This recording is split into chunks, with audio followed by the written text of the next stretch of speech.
welcome back to the channel. Today at Vietnam, Saigon, we'll be learning about coffee. Vietnam is one of the world's top production of coffee beans. It's not really top grade of coffee, but it's massive in quantity. Let's learn more about Vietnam coffee, their history, their heritage, the details, difference with the coffee beans, and of course finally, what types of Vietnam coffees are available to consumers. Let's check it out.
Alright, let's go for the first cup of the coffee. We are going with the most common drip coffee with condensed milk added. We will input the coffee powder into the drip, but don't ever press too hard. We need to leave some space in between for the air to pass out later. So some other details to take note, is that we should never use hot boiling water for coffee making. We should let it cool down a little bit. 95 degrees is the best temperature. And we are going to be using a specific coffee kettle later so that it is designed in a way that we can control the water flow. And lastly, how much water to add is also controlled using the weighing scale like this one that we are going through, so that we will know exactly how much water to add.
Alright, so for the second cup of the coffee, we are going to go for the famous Hanoi egg coffee. Cause it originates from Hanoi, thus we have to add the name inside. And unlike any other coffee, this egg coffee does not contain any milk. It's made from egg yolk, which is for the creaminess. It's a bit complex, so let's enjoy the process.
Okay, for the third cup of the coffee is salted cream flavor.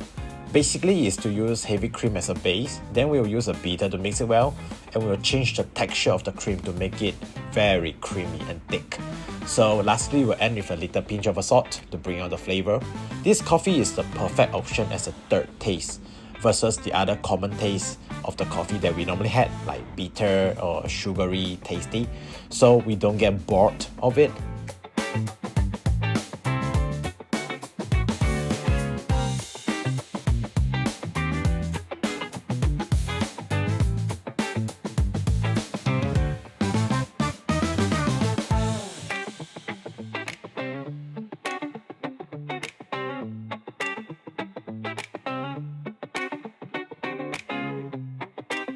So finally, for the fourth carb, it's not exactly coffee, but rather it's like a coffee bean tea.